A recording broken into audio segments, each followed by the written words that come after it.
कि एलबी सिंह को संरक्षण आपके परिवार की तरफ से दिया जाता है। आउटसोर्सिंग प्रबंधन हमारे गांव के हैं, लेकिन ये किसी को नहीं कहा गया कि आप किसी कमजोर व्यक्ति को आप गला दबा के किसी पे चढ़ के और आप किसी को जो है प्रताड़ित करके किसी का जमीन लेकर किसी का घर तोड़ के आप पैसा कमाइए, ये गलत हो। आपने उस दिन एक बात कही कि एक जो भी आउटसोर्सिंग कंपनी का मालिक है वो मेरे गांव का होगा तो उसको अगर लगता है कि वो कुछ भी कर लेगा। दूसरा, अभी भी आपने एक बात कही कि आउटसोर्सिंग कंपनी के मालिक के भाई, लेकिन आप नाम नहीं ले रहे।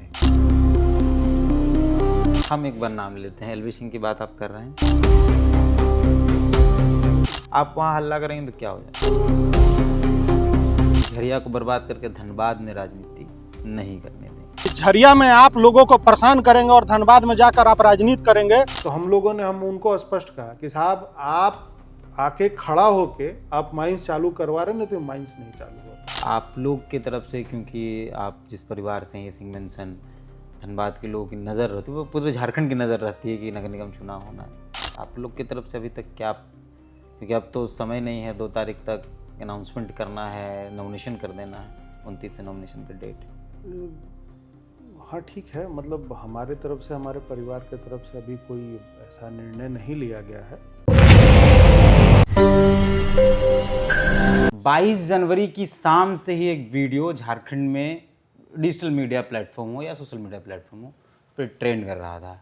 एक नेता अपने समर्थकों के साथ एक माइंस एरिया में जाते हैं और उसको बाकायदा अपने समर्थकों को समझाते हैं। वीडियो सामने आता है, उसके बाद ये चर्चा चलती है कि संजीव सिंह जो पूर्व विधायक रहे हैं झरिया के, वो गए हैं एक माइंस में, उन्होंने उसको बंद कराया है। मामला ये समझ में आया कि आउटसोर्सिंग कंपनी ने के जो कर्मचारी हैं या जो उसके स्टाफ्स हैं, उन्होंने बीसीएसएल कर्मचारियों को मारा है बोल के ये खबर चली, बहुत बवाल हुआ, वीडियोस वायरल हुए। हमारे साथ फिलहाल बात करने के लिए पूर्व विधायक संजीव सिंह ही हैं, उनसे ही उस मामले को समझते हैं। भैया बहुत बहुत धन्यवाद फिलहाल समय देने के लिए। पिछले एक सप्ताह से एक वीडियो है बाज़ार में, आप एकदम दबंग रूप में हैं, मतलब अपने समर्थकों के साथ हैं। एक फ़ोटो है जिसमें आप एक चट्टान के ऊपर खड़े हैं। एक बात उसमें कही जा रही है कि आउटसोर्सिंग कंपनी जो मेरे गांव का होगा, लेकिन झरिया को बर्बाद करके धनबाद में राजनीति हम नहीं बर्दाश्त कर सकते। क्या हुआ था मामला जो आप इतने आक्रोशित थे, इतने गुस्से में थे? देखिए, मामला मुझे एक जानकारी मिली कि पहले ये जानकारी मिली कि लोधना एरिया का एक क्षेत्र है जिसको एमडीओ प्रोजेक्ट में उसको एक कॉन्ट्रैक्टर को दे दिया गया है। वो किसी कंपनी को मिला है जो यहाँ एक देवप्रभा कंपनी करके उसको मिला, तो उस कॉन्ट्रैक्ट में लोग काम कर रहे थे। जानकारी ये मिलती है कि जो बीसीसीएल का एक डिपार्टमेंटल पैच होता है, उस डिपार्टमेंटल पैच को चलाने के लिए एक एग्रीमेंट हुआ था आज से 3 साल पहले। जो लोग मुझे वहाँ दिखाए और जो जानकारी मिली बीसीसीएल के अधिकारियों से, एक ट्रेड यूनियन का संयुक्त मोर्चा होता है, 4-5 ट्रेड यूनियन मिलके एक बैठक करते हैं। उन लोग सब एक साथ होकर, एकमुश्त होकर डिपार्टमेंट मैनेजमेंट से बात करते हैं और अपनी बात को रखते हैं। उसको हम लोग ये कहते हैं, बहुत वर्षों से चला है, उसको संयुक्त मोर्चा। अगर हम, आप और 2 पार्टी और मिलके कोई, हमने बहुत सारा ऑर्गेनाइजेशन मिलकर, तो उसको संयुक्त मोर्चा कहा जाता है। उन लोगों ने ये बैठक की थी कि यहाँ डिपार्टमेंटल पैच जो है, जो बीसीसीएल के एम्प्लॉय हैं, उनके द्वारा जो बीसीसीएल का मशीन है उससे उनको कोयला निकाला जाएगा, वो भी निकाला जाएगा और ये वर्कर उसमें काम करेंगे, जिससे उनका इंक्रीमेंट और ओवर टाइमिंग और जो कंपनी को बेनिफिट होगा उसका लाभ भी एम्प्लॉयज़ को मिलेगा। तो ये मामला चल रहा था। तो ये बताया गया कि अचानक से रात में जो है आउटसोर्सिंग कंपनी की मशीनरी आती है और बीसीसीएल डिपार्टमेंटल पैच का जो लोधना एरिया का जो रास्ता होता है एमडीओ का, तो एनटीएसटी नॉर्थ साउथ उस जगह को बोला जाता है, तो उसका रास्ता काट दिया गया और काट के रास्ता बंद कर दिया गया।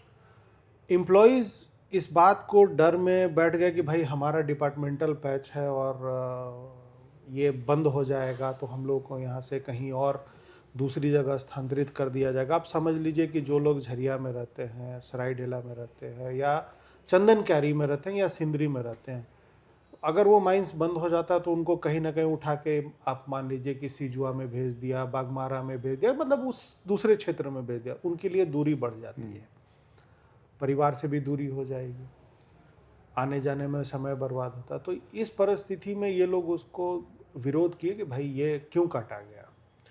और रात के टाइम में जब वो काटा गया तो सुबह लोग जब अपनी ड्यूटी के लिए वहाँ पहुँचे, देखे रास्ता कटा हुआ, सब लोग एकमुश्त होकर, सभी ट्रेड यूनियन के, मतलब उसमें कांग्रेस कहिए, बीजेपी कहिए, जेएमएम कहिए, मतलब जो जिससे ट्रेड यूनियन रिलेटेड थे वो लोग खड़ा हुए, हमारे भी संघ के लोग थे, सब खड़े हुए। और वो लोग इसका विरोध प्रदर्शन कर रहे थे, तब तक जो है 12, 15, 20 लोग आए और आके वहाँ उन लोगों को मारना पीटना चालू कर दिया। इतने में जब मारना पीटना चालू किया तो भगदड़ मच गई, किसी का 2-3 लोगों का हाथ टूटा है और किसी को मतलब इंजरी, हैवी इंजरी हुई है। कोई डिपार्टमेंट के एक ऑफिसर हैं, उनको भी पीटा गया था। तो 3 जगह पे जहाँ डिपार्टमेंट का गोदाम है, जैसे मान लीजिए डीजल रखना या कोई पार्ट्स का ऐसा कुछ है, वर्कशॉप का हाजिरी है, घर होता है, तो वहाँ पे जहाँ हाजिरी लोग बनाते हैं या गाड़ियाँ खड़ी होती हैं, और एक डिपार्टमेंट का जहाँ पैच चल रहा है एकदम ग्राउंड लेवल में, वो 3-4 जगह पे, तो 2-3 गाड़ी से लोग आए और मारपीट करना चालू कर दिए, कई लोग जख्मी हो गए। मुझे इस बात की, आउटसोर्सिंग कंपनी के लोग आए और मारपीट करना चालू कर दिए। अब साहब बीसीसीएल एम्प्लॉय कोयला निकालेगा, अपना रोज़मर्रा का ज़िंदगी देखेगा कि वो किसी से लड़ाई नहीं करेगा, वो तो एकदम साधारण होते हैं लोग। क्योंकि पहले अंडरग्राउंड माइनिंग में लोग जाते थे तो ऐसी ज़िंदगी मौत हाथ पे लेके जाते थे, अब तो मान लीजिए ठीक ओपन कास्ट है, सब है, हो रहा है। तो मारपीट हो गई, ये लोग वहाँ से भाग गए और मुझे इस बात की जानकारी मिली तो हम लोग वहाँ गए और जाकर देखा तो कुछ लोग रोड पर बैठे हुए थे। तो मैं जगह के बारे में पता किया तो कि कहाँ पे ये घटना घटी है। वो घटना गए वहाँ पर देखा तो माइंस पे हम लोग पैदल ही गए और हम गए वहाँ पर, तो जो लोग हमको देखे वो सब लोग मेरे पीछे होते चले गए। किसी को ना हम बुलाए थे ना बोले थे, जो हम वहाँ गए तो मेरे साथ में जो लोग हमको देखते चले गए, सब मेरे साथ चले गए। और गए तो वहाँ देखा कि ये माइंस कटा हुआ है, रास्ता कटा हुआ है। तो ये लोग बताया हमको कि साहब पहले ऐसे रास्ता था, इधर से ऐसे था, यहाँ माइंस ऐसे गाड़ी जाती थी, नीचे उतरता था और यहाँ से कोयला ओबी निकाल के और कोयला ओबी हटा दिया, कोयला लेकर जो हम लोग निकालते थे। कल शाम को ऐसा हुआ कि हम लोग यहाँ से ड्यूटी ख़त्म करके गए हैं और रात में जो है रास्ता काट दिया गया और ये बंद कर दिया गया और सुबह हम लोग के साथ मारपीट हो गई। तो ये पता चला कि मारपीट क्यों हुआ भाई, तो मारपीट सिर्फ इसलिए हो गया कि बीसीसीएल एम्प्लॉय को ये क्यों नहीं बताया गया कि तुम इसका विरोध क्यों कर रहे हो, तुम इसका विरोध क्यों, जब ये माइनिंग हो रहा है और प्राइवेट डिपार्टमेंटल नहीं होकर हम प्राइवेट कर रहे तो तुम इसका विरोध क्यों कर रहे हो। इस बात को लेकर उनको पीटा गया और पीटा ही नहीं गया, बहुत बुरी तरह से पीटा गया। इसी को लेकर विवाद हुआ था वहाँ पे कि भाई आप डिपार्टमेंटल हैं ठीक है, लेकिन काम तो हम करेंगे। उन लोगों को पीटा गया दम भर। अब भगदड़ की स्थिति हो गई, महिलाएं भी पीटी गई। कुछ एक वीडियो भी सामने जहाँ पे जो लोगों को पीटा गया था, महिलाएं भी भाग रही हैं, गिर रही हैं। 4-5 लोग जो है एक छोटे से जगह में दिख रहे हैं, लोग, भगदड़ मचा हुआ है। तो जब ये सब चीज़ हुआ तो इसको देखकर गुस्सा आया, बहुत गुस्सा आया। क्योंकि भाई आप चोरी कर रहे हो, चकारी कर रहे हो, जो कर रहे हो करो, किसी आम आदमी को क्यों पीटते हो भाई? किसी आम आदमी को क्यों पीटते हो? उसको क्या काम है? वो काम नहीं करेगा तो साहब उसका बोलेगा कि तुम काम नहीं किया। और अगर वो किसी चीज़ का, आज तो क्या स्थिति है, चोर आते हैं, चोरी करके जाते हैं और जो बीसीसीएल एम्प्लॉय है उनका हाजिरी कट जाता है, उनको एक सस्पेंशन लेटर दे दिया जाता है, एक उनको नोटिस दे दिया जाता है कि भाई आपको जो है बताइए, आपको जवाबदेही देना है कि आइए चोरी हुआ क्यों। अब 40-50 आदमी आके कोई सामान चोरी करके लेके चला जाए, बेच जाए, तो एक अकेला 4-5 आदमी क्या कर सकता है? इसी परिस्थिति में जब वहाँ हम देखे कि ये तो गलत हुआ है, तो उसका हम विरोध किए भाई कि ये तो नहीं होना चाहिए।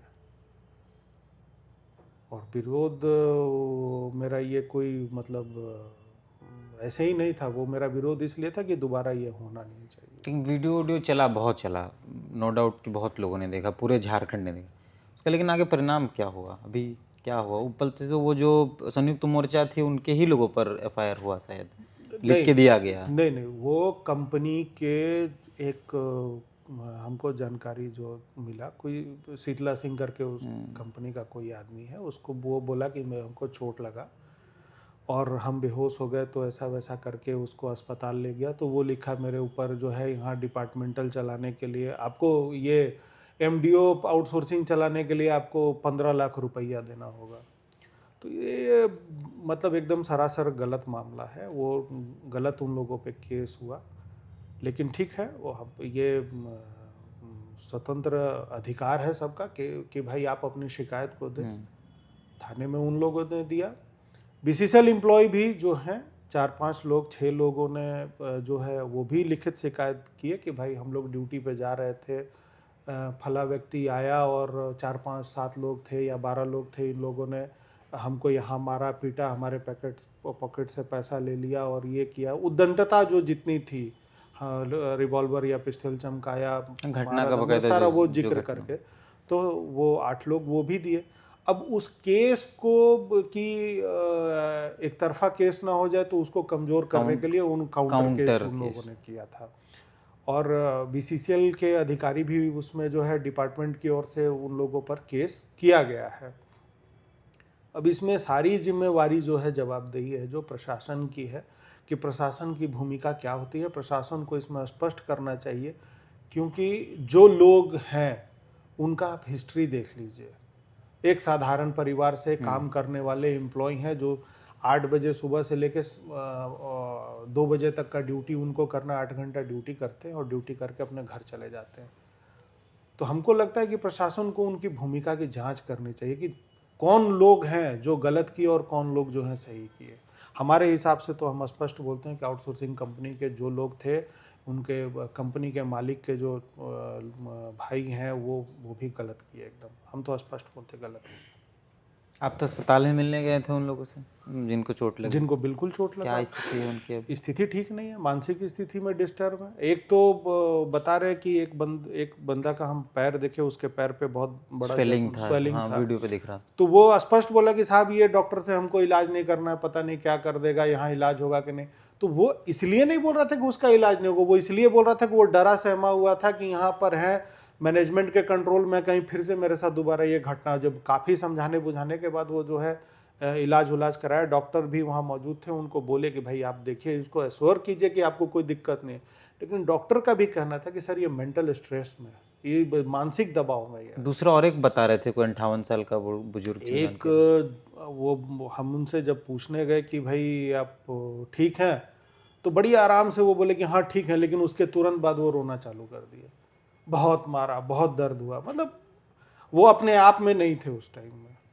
तो डॉक्टर बोले कि सर थोड़ा सा इनको दहशत सदमे में, हाँ, उनको डर था और डर वो अंदर में बैठ गया। तो चूंकि वो भाई अब चंदन क्यारी से आके और यहाँ काम कर रहे हैं, दिन भर जाने और आने का एक प्रॉब्लम, घर का अलग प्रॉब्लम, और काम करने का वो पता चल रहा है जहाँ काम कर रहे हैं वहाँ हम पिट भी रहे, और वो किसके लिए? तो बीसीसीएल के लिए। तो आपको खराब तो लगेगा। अगर आपको नहीं लग रहा है तो मतलब आप में इंसानियत नहीं है। आपने उस दिन एक बात कही कि एक जो भी आउटसोर्सिंग कंपनी का मालिक है वो मेरे गांव का होगा, तो उसको अगर लगता है कि वो कुछ भी कर लेगा। दूसरा, अभी भी आपने एक बात कही कि आउटसोर्सिंग कंपनी के मालिक के भाई, लेकिन आप नाम नहीं ले रहे हैं। देखिए, किसी व्यक्ति का नाम लेकर किसी को आगे बढ़ाने का काम मेरा नहीं, ठीक है। और मेरा बस इतना कहना है कि जो लोग इस हरकत को कर रहे हैं उसको बंद करें, ये ठीक नहीं है। हम एक बार नाम लेते हैं, एलबी सिंह की बात आप कर रहे हैं। ये कहा जाता है, चर्चा है बहुत लंबे समय से, कि एलबी सिंह को संरक्षण आपके परिवार की तरफ से दिया जाता है। जो भी इतना कद उनका बढ़ा है वो आपके परिवार के सह में बढ़ा है। ये बाजार में भी चर्चा है, आपके पास भी कहीं न कहीं घूम फिर के कभी न कभी आता ही होगा। तो अचानक फिर ये बातचीत झूठी है या फिर? नहीं, देखिए आप एक बात को समझिए कि आप ये देखते होंगे कि वो लोग यहाँ रहते हैं, उनके पिताजी से हमारे पिताजी का एक संबंध हुआ करता था और अभी कुछ दिन पहले जब हम नहीं थे तो उनका देहांत हो गया, लेकिन वो अपने क्षेत्र में काम कर रहे थे। अभी पहले आप सुनते होंगे कि धनबाद में ये चर्चाएं होती थी, धनबाद में ये चर्चाएं होती थी कि धनबाद में काम करना बहुत मुश्किल है, भाई कौन है तो वहाँ पर काम करना बहुत कठिन होगा, ये होगा क्यों, तो वहाँ कोई भी कॉन्ट्रैक्ट जो है बिना किसी पावर हाउस के वो नहीं मिल सकता है। देखिए इस बातों को एकदम, मतलब ये सारी बातें ना जिसको झूठा बोला जाता ना, एकदम ये झूठ पूरा एकदम कहीं नहीं है।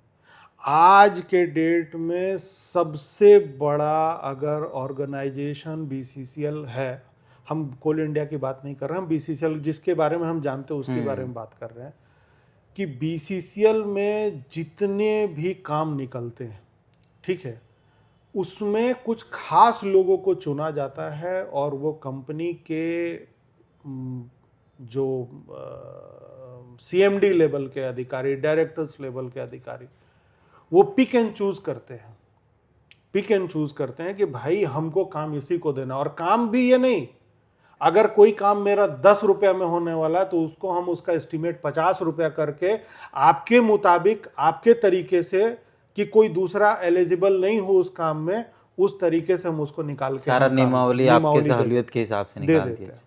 अब बात रही कि जिनके बारे में आप चर्चा कर रहे हैं कि उनके परिवार को, देखिए चाहे लाल बाबू सिंह हो चाहे उनके परिवार के लोग हों, तो लाल बाबू सिंह से हमारा कोई व्यक्तिगत नहीं है, उनका हमारे पिताजी के टाइम से परिवार के लोग, उनके पिताजी बीसीसीएल एम्प्लॉय थे और शुरू से रहे हैं, परिवार से आना जाना रहा है, संबंध रहा है। लेकिन ये किसी को नहीं कहा गया कि आप किसी कमजोर व्यक्ति को आप गला दबा के, किसी पे चढ़ के और आप किसी को जो है प्रताड़ित करके, किसी का जमीन लेकर, किसी का घर तोड़ के आप पैसा कमाइए, ये गलत होगा, ये गलत है, ये एकदम नहीं है और हम कभी इसके समर्थन में नहीं रहे। मैं जब तक था, आपको पता है कि 8 साल में कस्टडी में था, मैं जब तक था कहीं भी ऐसा कोई हरकत नहीं होने दिया।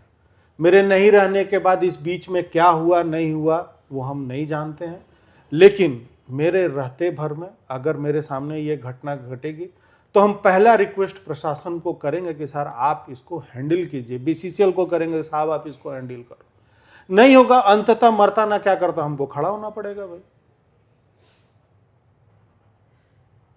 ये पिछले, अभी तो जो हम लोग इस वीडियो को शूट कर रहे हैं, कुछ दिन बाद बजट सत्र होना है। पिछले बजट सत्र में उसी कंपनी और उस कंपनी के जो मालिक हैं, उनके जो भाई हैं, उनके बारे में बाकायदा विधानसभा में 7 विधायकों ने एक बाकायदा जांच कमेटी बनी, बड़ी बड़ी बातें हुई। 1 साल होने को चला है, बहुत मजबूत कुछ रिपोर्ट नहीं निकल कर आया है। 3 महीने का जबकि वो टाइम टेबल था कि 3 महीने के अंदर आपको रिपोर्ट सौंपना है। तो कोई बड़ा पावर हाउस है जो जिनके संरक्षण में सब कुछ हो रहा है? क्योंकि जब विधानसभा में कमेटी बनने के बाद भी कुछ नहीं हुआ तो फिर आप वहाँ हल्ला करेंगे तो क्या हो जाए? देखिए सरकार से बड़ा कुछ नहीं होता, ये तो आप मानते हैं। जो कमेटी बना और जो इन्वेस्टिगेशन हुआ, जो उसकी माने जो ये जानकारी, तो हमको लगता है आप ओबी के बारे में बात कर रहे हैं, जो सिंदरी विधानसभा क्षेत्र में जहाँ ओबी डंप कर दिया सुरंगा साइड में। तो जहाँ मुझे जानकारी है इस बात की कि उसकी नापी हुई थी, चूँकि अभी इधर बीच में मेरे आने के बाद भी कुछ टीम आई थी, वहाँ जांच वाँच की थी और उसमें हमको लगता है कि 5-7 माननीय विधायक जो हैं उसमें उस कमेटी में हैं।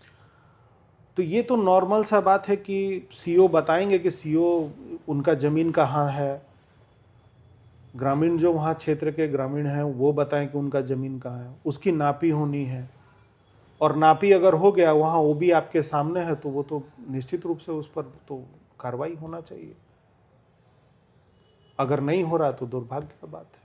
आपने और एक बात उस भीड़ में कही कि झरिया को बर्बाद करके धनबाद में राजनीति नहीं करने देंगे। साहब ये बात बताइए कि क्या गलत बोला कि अगर हम, आप एक बात बताइए कि आप कहीं काम कर रहे, देश दुनिया में कहीं काम कर रहे हैं, वो तो आप देश में काम कर रहे हैं, इसी भारत देश में आप भारत माता की जय करते हैं और झंडा फहराते हैं, सब कुछ करते हैं कि हम भारत के नागरिक हैं, हम यहाँ के नागरिकों के लिए बहुत कुछ करेंगे, सब कुछ करेंगे, बड़ा बड़ा सब चीज़ आता है। और आप ये कहिएगा कि हम झरिया में ब्लास्टिंग कर देंगे, नॉर्म्स के बाहर जाके काम करेंगे।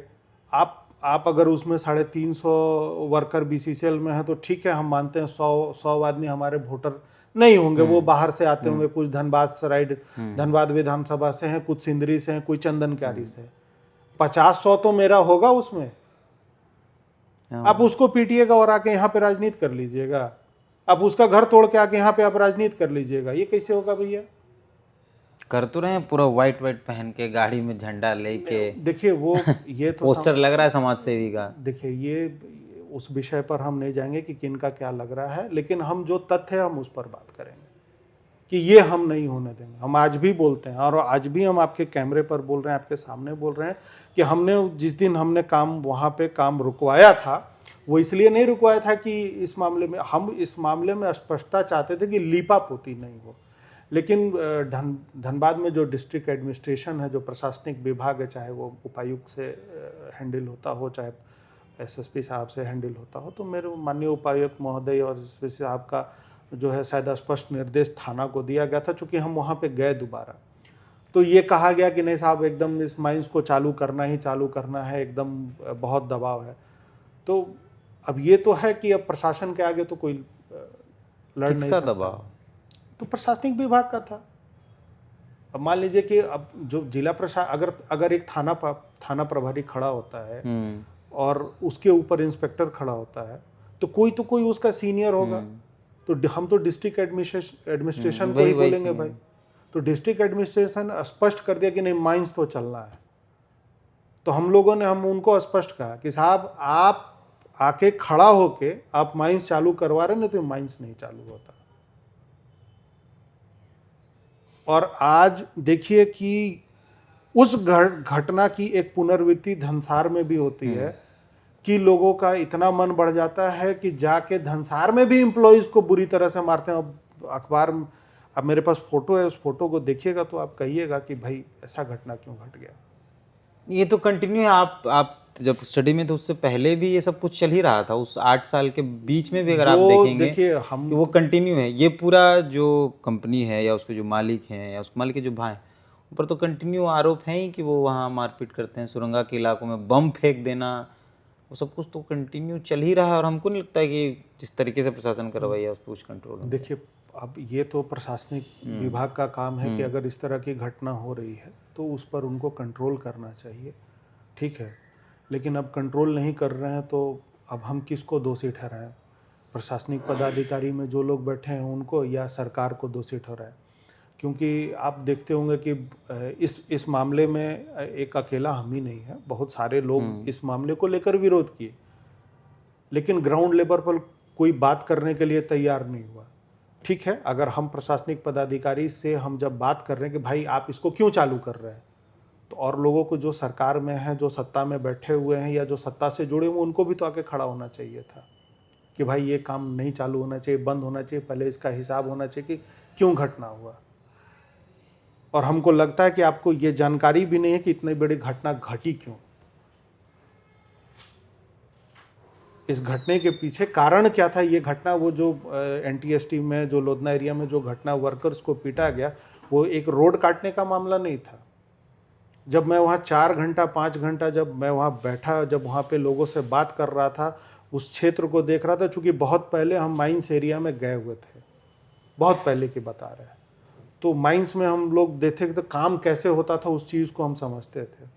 और चूंकि अब बीसीसीएल आउटसोर्सिंग के भरोसे चल रही है और काम कर रही है, लेकिन उस टाइम में जो घटनाएं हुई थी और जो काम होता था उसको हम लोग अपनी नज़र से देखते थे। तो ये अनुभव हमारा था, जब वहाँ माइंस में गए तो ये मालूम चला कि ये रोड इसलिए सिर्फ काट दिया गया, हल्ला कर दिया गया कि वो एमडीओ का इलाका था इसलिए उसको रोड काट के और वहाँ हम अपना काम कर रहे थे। ये गलत बात है।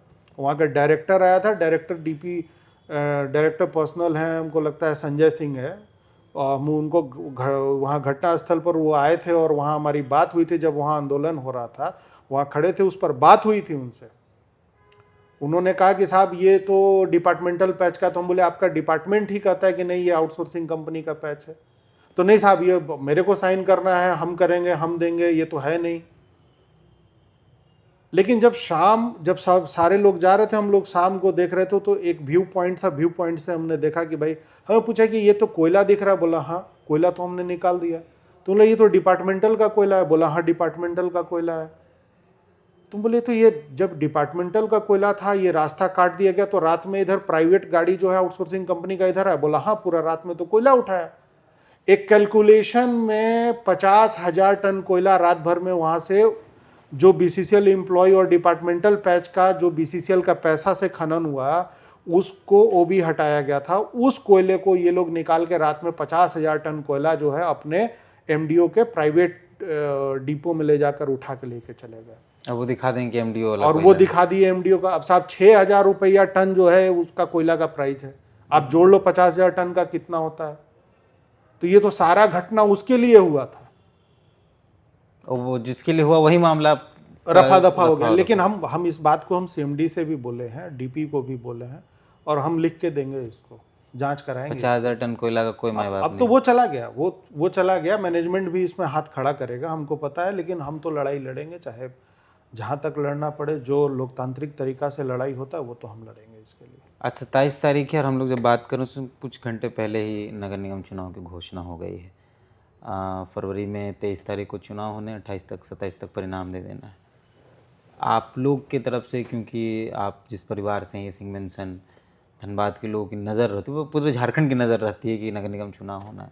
आप लोग की तरफ से अभी तक क्या, क्योंकि अब तो समय नहीं है, 2 तारीख तक अनाउंसमेंट करना है, नॉमिनेशन कर देना है, 29 से नॉमिनेशन की डेट। हाँ ठीक है, मतलब हमारे तरफ से, हमारे परिवार के तरफ से अभी कोई ऐसा निर्णय नहीं लिया गया है कि चुनाव में क्या करना है नहीं करना है। पहले भी लोग इस बात को जिक्र कर रहे थे कि भाई क्या है, कैसा मामला है, आप लड़ेंगे कि नहीं लड़ेंगे। तो एक चीज़ तो स्पष्ट था कि स्वास्थ्य के ऊपर भी निर्भर करता है क्या है। अब चर्चाएं तो बहुत तरह की हैं, तो अगर ऐसी कोई बात होगी तो निश्चित तौर पर हम आप लोगों को जानकारी इसकी। तो आपके दिमाग में है प्लान ऐसे, क्योंकि उस जो घटना हुई वहाँ नहीं, देखिए आप इस घटना को ये मतलब एक राजनीतिक चश्मे से उसको नहीं देखना चाहिए। कारण क्या है कि हमारे पिता ने एक चीज़ बताया है कि चाहे कोई भी जाति से लोग हों या किसी समाज से लोग हों, आप किसी में भेदभाव नहीं करेंगे, आप किसी के लिए भेदभाव नहीं करेंगे। आपको उनके लिए, आपको अगर आपके पास क्षमता है तो आप उनको संरक्षण दीजिए, उनके लिए लड़िए। जो गलत कर रहे हैं उसका विरोध कीजिए आप, और वो हम लोग करते हैं। हमको ये नहीं है, क्योंकि आप देखिए, आपको पता है कि 8.5 साल तो हमारे ऊपर एक केस था, हमारे ही परिवार के सदस्य के जो घटना घटी थी, तो उसमें हम कस्टडी में थे। अपनी बात को रखते रखते 8.5 साल लग गया, और कोर्ट में अंततः जो बातें सही थी उस पर वो सामने आई। तो उसके बाद बीच में जो अस्वस्थता रहती थी, तो वो रहने के कारण जो है लोगों से मिलना जुलना बहुत कम होता था। धीरे धीरे जब स्वास्थ्य ठीक हुआ तो लोगों से मिलना जुलना, बातचीत करना। अब इसी बीच में, चूँकि ऐसा किसी को अनुभव नहीं था कि नगर निगम का चुनाव होगा, लेकिन अखबार में जो हुआ कि कोर्ट का डायरेक्शन था और गवर्नमेंट नहीं कराना चाहती थी, बाद में कोर्ट के आदेश को पालन करते हुए। लेकिन अपना जो लोगों के बीच में रहना, मिलना जुलना, जो बातचीत करना, तो वो तो लगातार रहता है। और कोई ऐसा, चाहे चुनाव हो ना हो, इसमें तो इसके लिए आप उसको जोड़ के नहीं देख सकते हैं। तो अभी तक कोई प्लानिंग नहीं है नहीं, अभी कुछ ऐसा नहीं है। अगर जो होगा तो निश्चित रूप से हम आप लोगों को इसकी जानकारी उपलब्ध करा देंगे। ठीक है भैया, बहुत बहुत धन्यवाद समय देने के लिए।